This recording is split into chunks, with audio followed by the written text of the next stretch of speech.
Chris and Adam.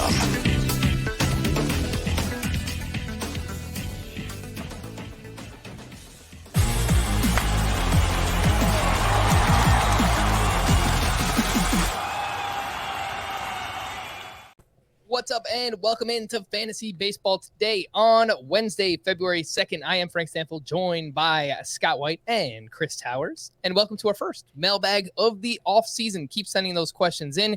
Email us at fantasybaseball@cbsi.com. So I might have an updated email address coming for you soon. Or leave a 5-star rating on Apple Podcasts and drop your question in the review. Either way, if you just enjoy the podcast, we would appreciate a 5-star rating on Apple Podcasts as well.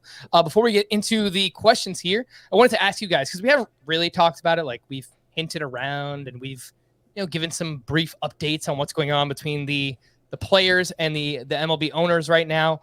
They just met yesterday on Tuesday. They're going to meet again on Wednesday. We'll see what happens. But Chris, I guess we'll start with you first. What's your best guess? Obviously no one knows, but like, where do you think this is headed? Like, a delay to the season, 2 weeks, a month? What's your best guess right now? I mean, the nice thing is we have a very recent precedent for how long they would need to get the season started. And that's the 2020 negotiations based on the COVID protocols. And so I believe with that, it was just about 4 weeks exactly from the start of training camp or spring training to the start of the regular season. And I think it was like 3 days before training camp where they agreed to the deal. So I do think we don't really have to worry about the season getting delayed until probably March 1st. Just, if they were going to go with the late March start, that has become typical. If they wanted to start the first week of April, that gives us another week. So I think there's still some flexibility where there's still some time before the season's really, or any part of the season's at risk. And at this point, I would be surprised if we lost games this season. I wouldn't be surprised if it was delayed a little bit, but with a month left, with negotiations ongoing, I'm cautiously optimistic.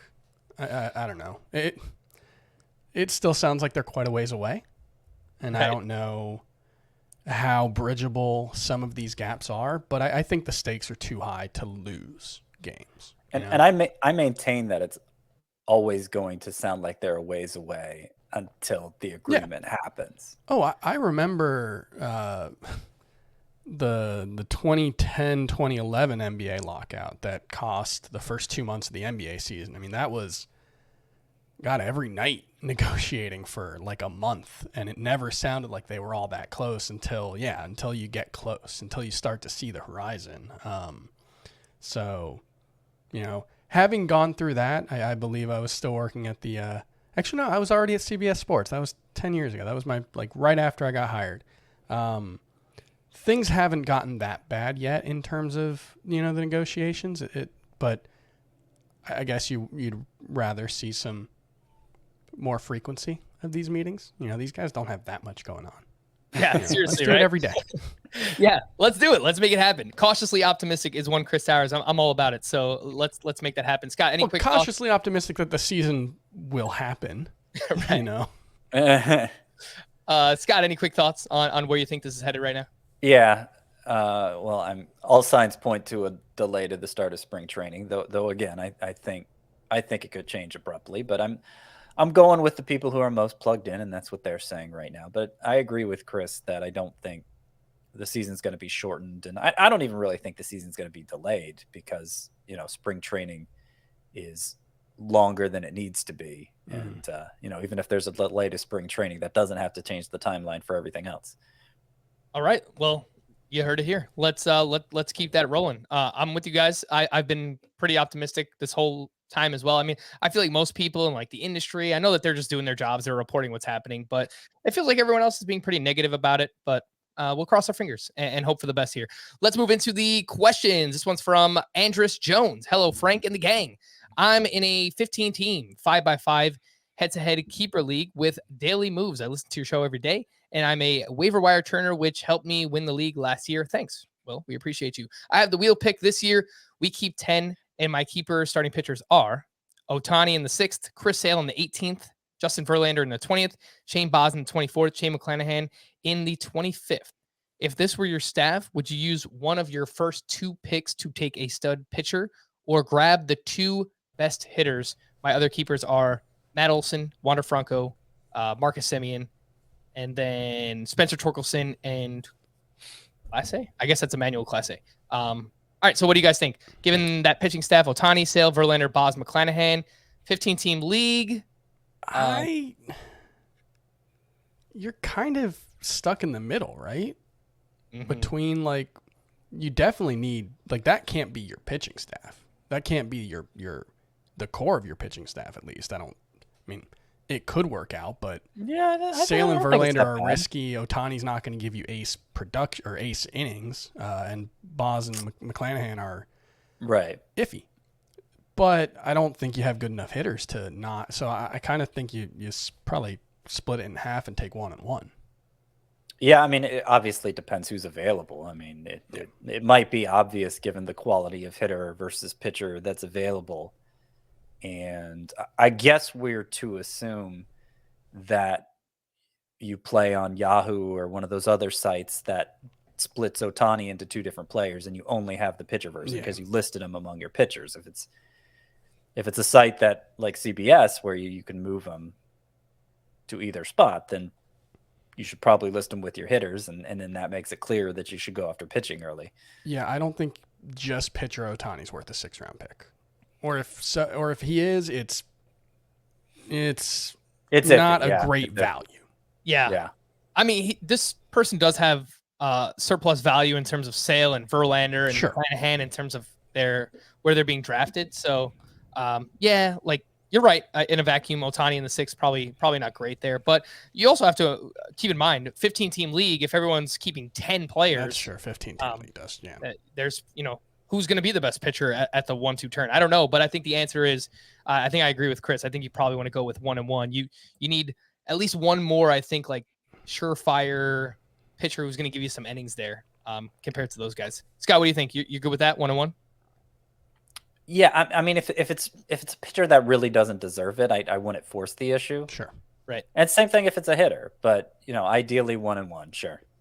All right, this next one's from Brendan Sargent. If the name sounds familiar, that's because he was the Jeopardy champ back in season 37. Oh, wow. I don't know when season 37 was, but it was part of his little signature on the bottom of the email, and I looked into it and I was like, wow, that's true. This guy I am such a Jeopardy aficionado. I have those names filed away, baby. Every winner, every season.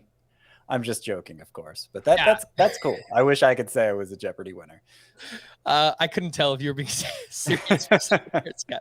Well, let's answer his question. Looking for advice here. I could keep 6 of these 7 players at the rounds listed in parentheses. For context, 6 by 6 with OPS and quality starts. It's a 10-team league with 5 outfielders. So Bryce Harper in the 1st, Kyle Tucker in the 2nd, Max Scherzer in the 3rd, Jared Kelenic in the 17th, Freddie Peralta in the 23rd, John Means Business in the 25th, Alex Kirilloff in the 28th. We can keep the players at that round for 1 year. Then after that, they revert back to being one of your first 6 draft picks. Definitely keeping Harper and Tucker. Kirilloff is such a steal at 28, and it feels criminal not to keep him. But I love Kelenic too, and feel really good about him. Ugh. All right, what do you guys think? I think John doesn't mean business in this case. I mean, I'd be fine with keeping him in round 25, but he does appear to be your worst keeper here. Yeah. I think that makes sense. Yeah. Yeah, I think it's between Means and Kirilloff because the round difference there doesn't matter that much. So, Sure. if you want to have that 3rd pitcher, it's fine to take Means, but I don't know if the upside is as high if Kirilloff clicks. Means and Kirilloff are both in my breakouts 2.0. Ooh, all right. Yeah, I've seen some love recently for John Means with the walls there in left field getting pushed back a little bit in Camden. It can only help. I'm sorry, 1.0. I haven't written 2.0 yet. Go ahead. I was starting to panic. Like, wait, are those 2?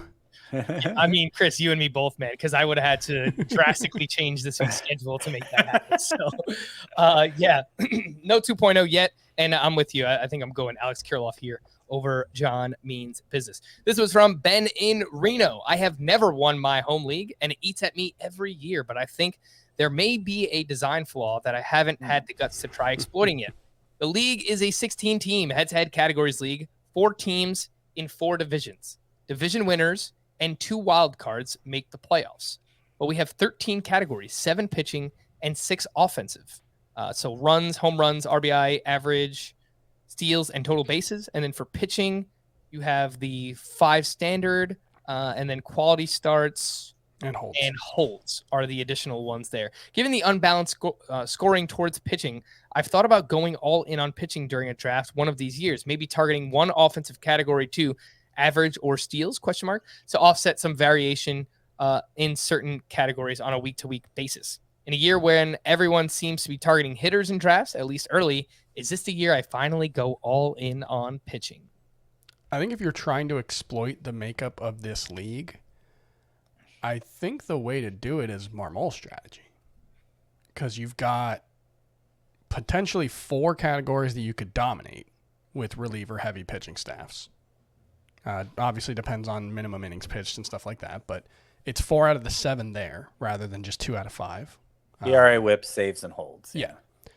And then 6 of those 7 hitting categories are just counting stats.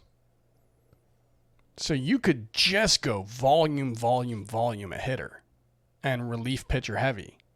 And that could put you in a space where even if you punt batting average, even if you got a bad batting average because you've got Adalberto Mondesi and Joey Gallo and you just go for extreme guys like that, I mean, you could potentially be in line to be very, very good in, 10 of the 13 categories? I like where you're going with this. And we actually just wrapped up our head-to-head categories mock draft.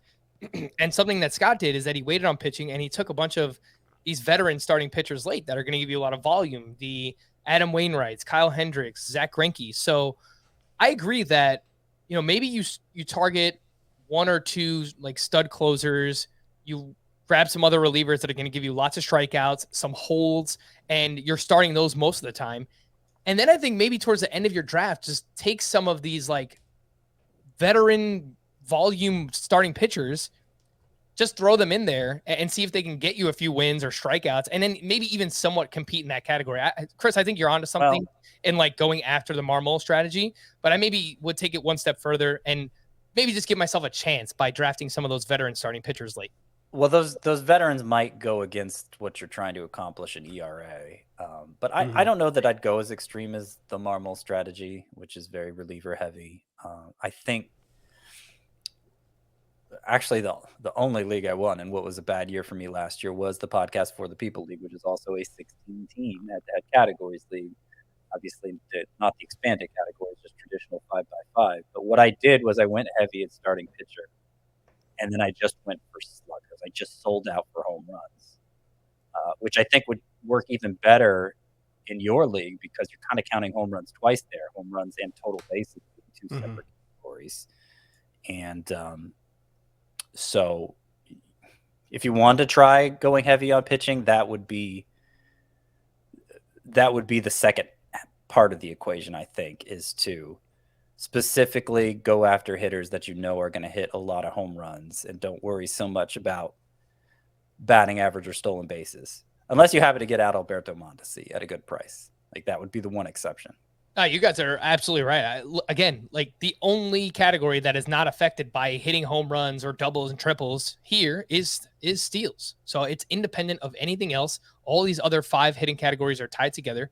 So I agree. I mean, just load up on these mashers. 4 category, I guess in this case, 5 category contributors if you count total bases. And just look away from steals. I think that's the way to go.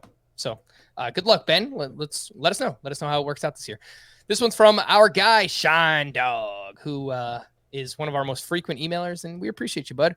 In my home league, 10 teams, head-to-head points with roto rosters, corner infield, middle infield, 5 outfielders, and big benches. I am 9th overall. I'm picking 9th overall, assuming all the studs other than Tatis, Devers, Bieber, and Tucker are available. who would you pick at pick 9 and 11 overall, specifically with these keepers in mind? I will just say, before even answering this question, it's going to be impossible for us to know who's available, but we'll try our best. At shortstop, he has Tatis as a keeper. He has Jesse Winker, JD Martinez, Trent Grisham, Eloy Jimenez. Starting pitcher, Zach Plesac. I'm stuck with him thanks to you guys. Well, I mean, thanks to Scott, I would say. Hey. Chris Paddock.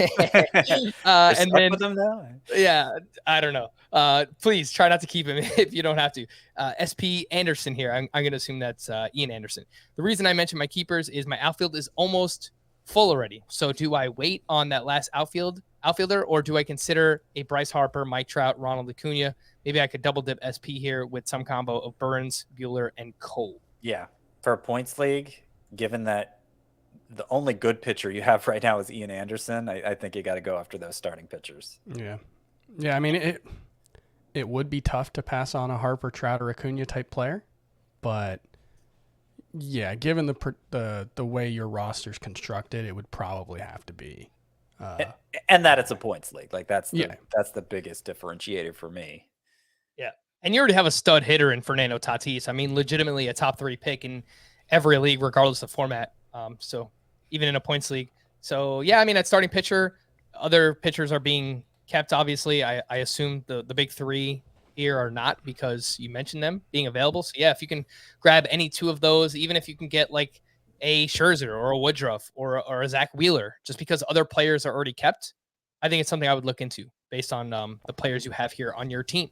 This next one's from Samuel. I play in a deep auction NL only keeper league with third base being so shallow. I am in a bit of a pickle.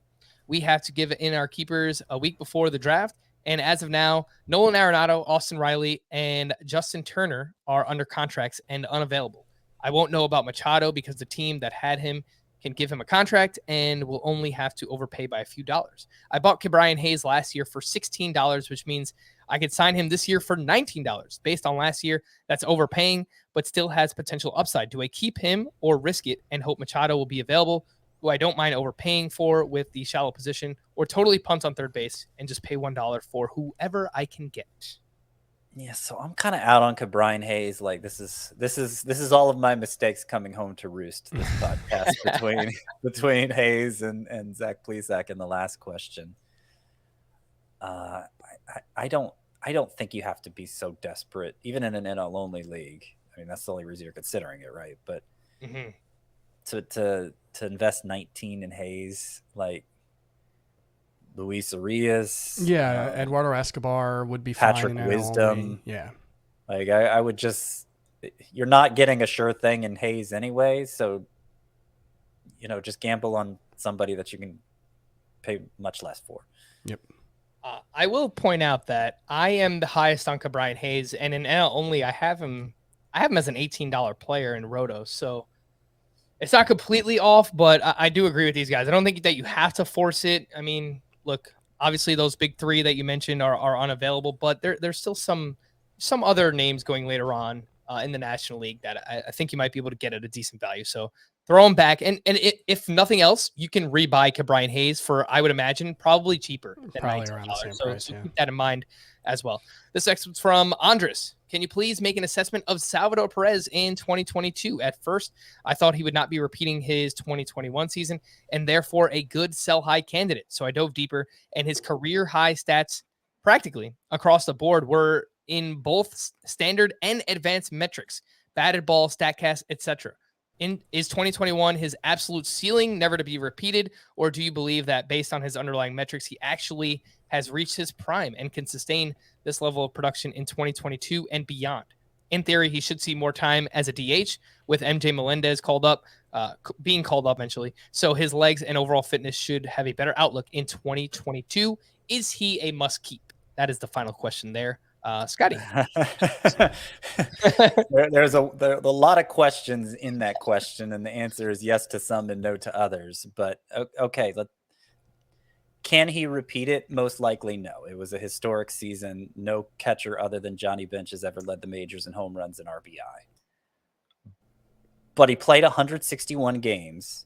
If you look at his 2022 ratios, obviously it was a short season, so the totals don't measure up. He had a 986 OPS in 2020. He was far and away the best catcher in fantasy that year too. And like, just give me 2/3 of last year's production. I think he's going to outshine every other catcher in fantasy. And that's obviously taken a big hit statistically. I'm not giving him much credit saying 2/3 of last year's production.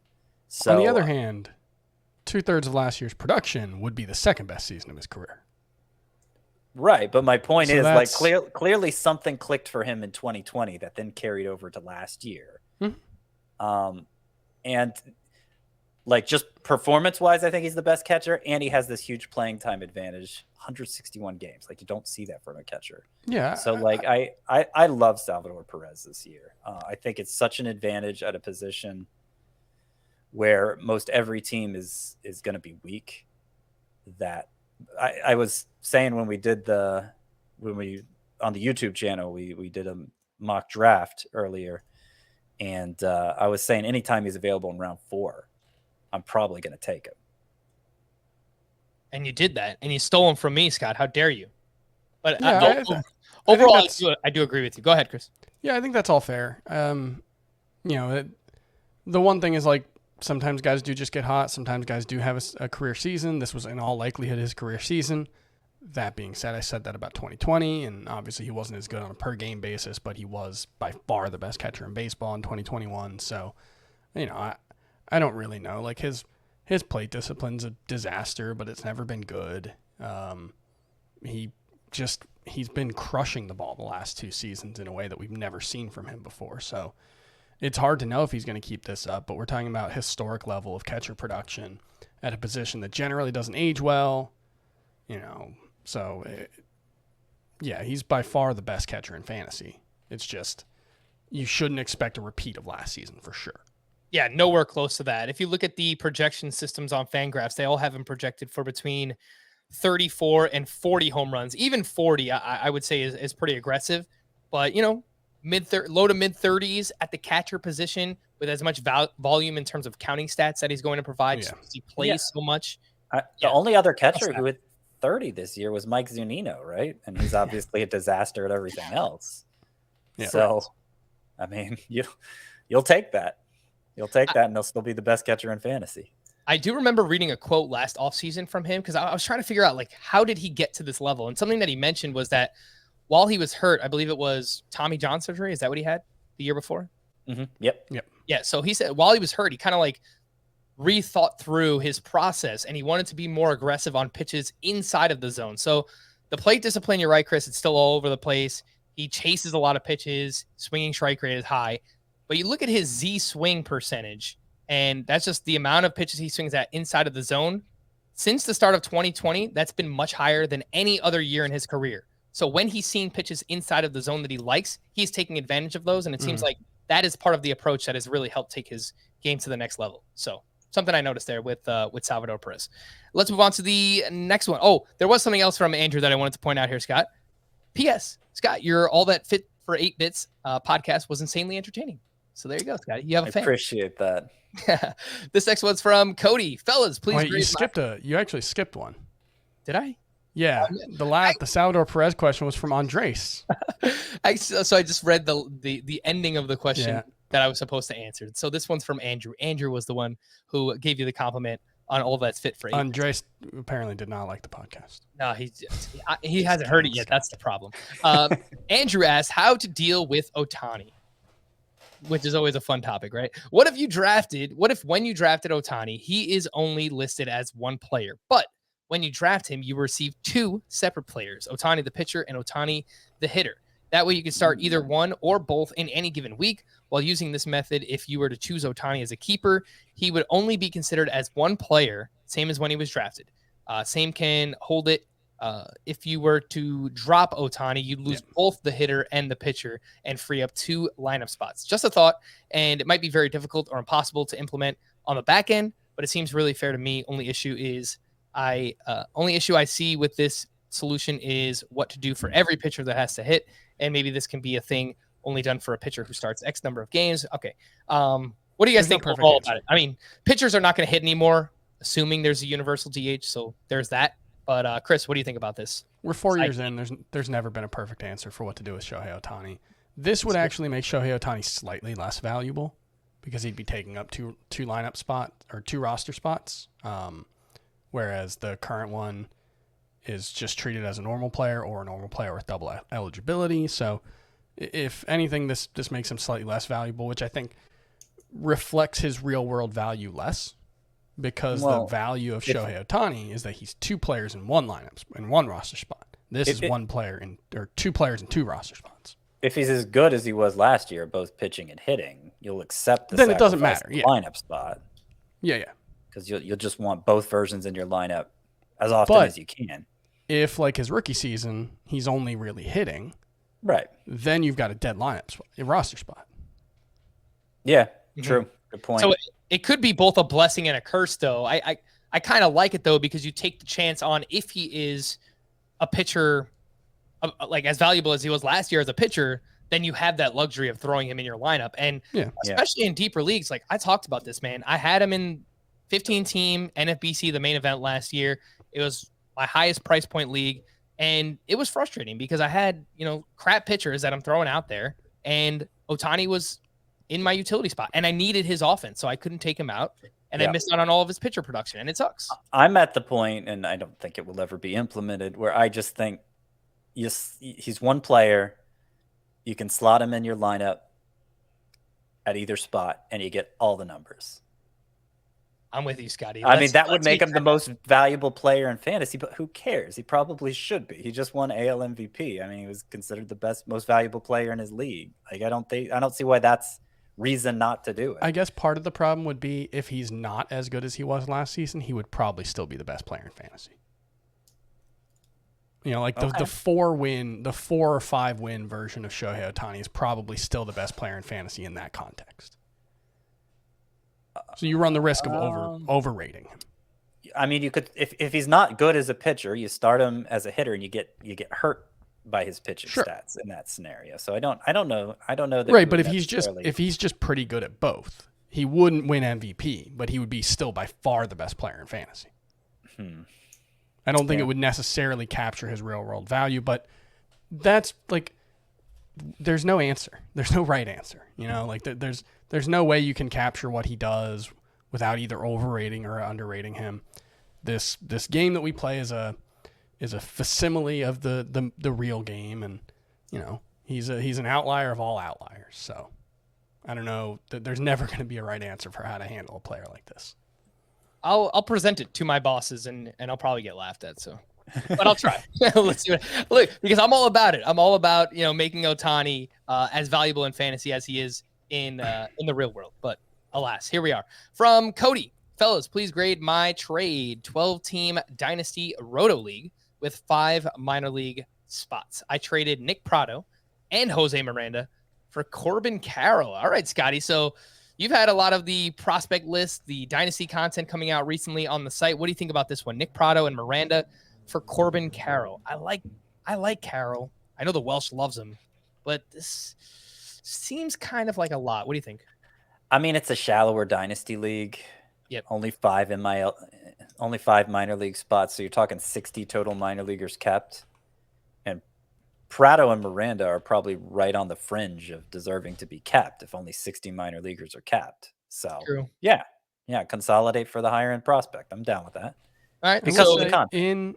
In another context where it's not just 60 players kept, it'd probably be too much. And I might prefer just to have both, just because the hit rate on prospects is so bad, even top 15 prospects, that you'd rather have 2 bites at the apple for 2 sub-elite guys. If it's the Scott White Dynasty League where 240 minor leaguers are being kept, or actually that number's going up this year because we're expanding to 12 minor league spots. So it's going to be 288 minor leaguers are kept. And Corbin Carroll is still a little ways away.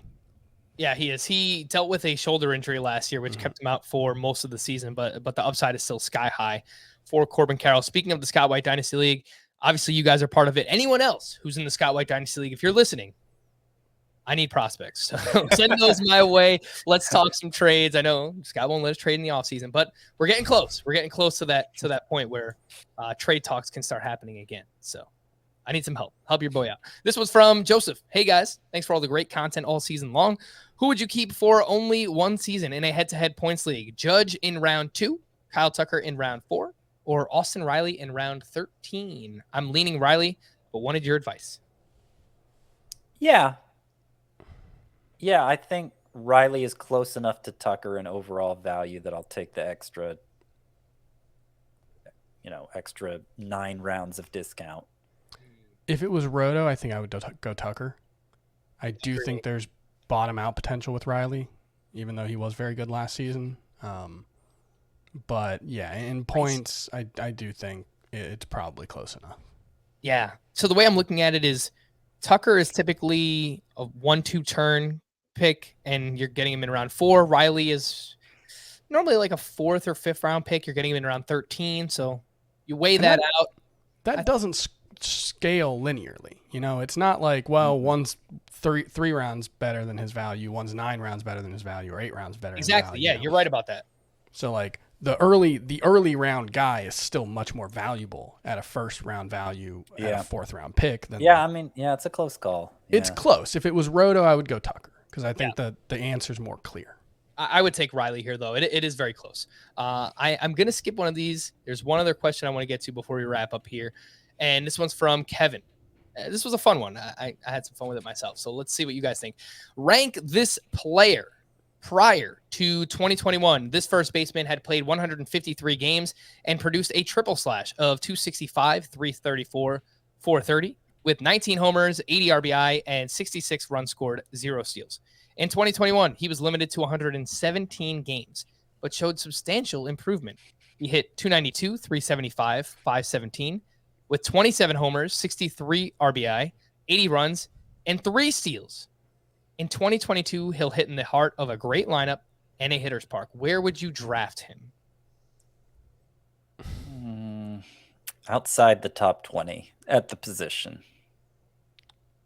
Outside the top 20. So this guy hit 292 with 27 home runs in only 117 games, Scott. You would draft him outside the top 20 at first base? Well, look what he did last year. He slugged 430. Come on, man. There's a lot of good there's a lot of first basemen out there that can give you power. All right. Chris, what do you think? Yeah, I think that's probably fair. All right. Yeah. Well, who is this player that we're talking about, that Kevin is talking about? It's Vladimir Guerrero Jr. if you remove all of his games from Dunedin and Buffalo last season. Now, I'm not saying he isn't a great player. I'm just wondering if we're sure he's early first-round great. He had an 892 OPS in MLB Parks last year, and he doesn't steal bases. I'd take Freddie Freeman over him, and he's going a full round later. Hot take, Kevin. Freddie Freeman's OPS was right around 890, right? First of all, I looked at this backward. If you play back my answer, it'll be clear. I thought the 292, 375, 517 slash line was prior to 2021. Yeah, that's why I was trying to point it out, Scott. It was. So I got it backwards. Sorry. No. Oh, okay. No, 2021, that's what he slashed in 117 games. Outside of those parks, he no longer plays in. Right. I mean, that's a really good slash line still. Yeah, it's an interesting point, though, and I wanted to answer this one because we haven't really talked about it, right? The fact that Vlad played in Dunedin and Buffalo, and those are like 2 standout parks in terms of like offensive park factors last year. If you look at it, they both ranked very highly. He was still a very good player here. There's no doubt about that. In only 117 games, 27 home runs, that would still pace out to like a 35 home run hitter. But I think it's fair, and it's something that we haven't really considered. So does it matter to you guys? It's like second half. Vladimir Guerrero had a 906 OPS, 288 batting average. The RBI numbers were really weird. He only had like 38 RBI in 74 games, which is like a 85 RBI pace for a full season. That's bizarre in that lineup. So I don't know how much you can take from that, but like that's probably not for a guy who doesn't steal bases. 290, 906 OPS. That's probably not a first round hitter, or it's like a fringe first round hitter, but it's definitely like not Rafael Devers. Yeah, it's definitely not, oh my God, this is one of the 5 best. Like this guy, you can overlook the fact that you don't get steals from him. this is always going to be the case with guys who don't steal bases. And it's my concern with Wander Franco's long-term value if he's not a good base stealer, which I kind of think he's not. This is the concern, is that like you don't have to be Juan Soto good. Juan Soto is, but you have to be Freddie Freeman good to be a consistent first rounder if you don't steal bases. Right. And even Freddie Freeman's always really been a fringe first rounder. Mm-hmm. And no, that's fair. I mean, like long term, while Wander Franco was considered, the top prospect in baseball heading into last year, even if he turns into like a Xander Bogaerts type, that's still like a really, really good outcome for him. But that's just, that's more of like a third, fourth round pick for fantasy. So, maybe he doesn't eventually propel into like that first or second round value. I mean, we're also talking about like a 20-year-old, so like anything can happen. Right. But and it's like, okay, let's take his worst half and project it out over a full season. Like it's not fair to say, oh well, that's really who he is, No, but it's not the worst half he's ever played. His career didn't start last year. No, I get that. I get that. But yeah, I mean, it just doesn't seem. It just doesn't seem reasonable to say. I don't know. I mean, like, I don't know if he can completely live up to last year's numbers, but like, if Rafael Devers is the worst case scenario, so be it. For Vladimir Guerrero. From this entire discussion, my biggest takeaway here, Scott, is that Vladimir Guerrero probably still has a really high floor, if that's what we're talking about. Well, I mean, that's what we saw the first two seasons, is even when he wasn't good. He wasn't bad. He was still an above average major league hitter. Right.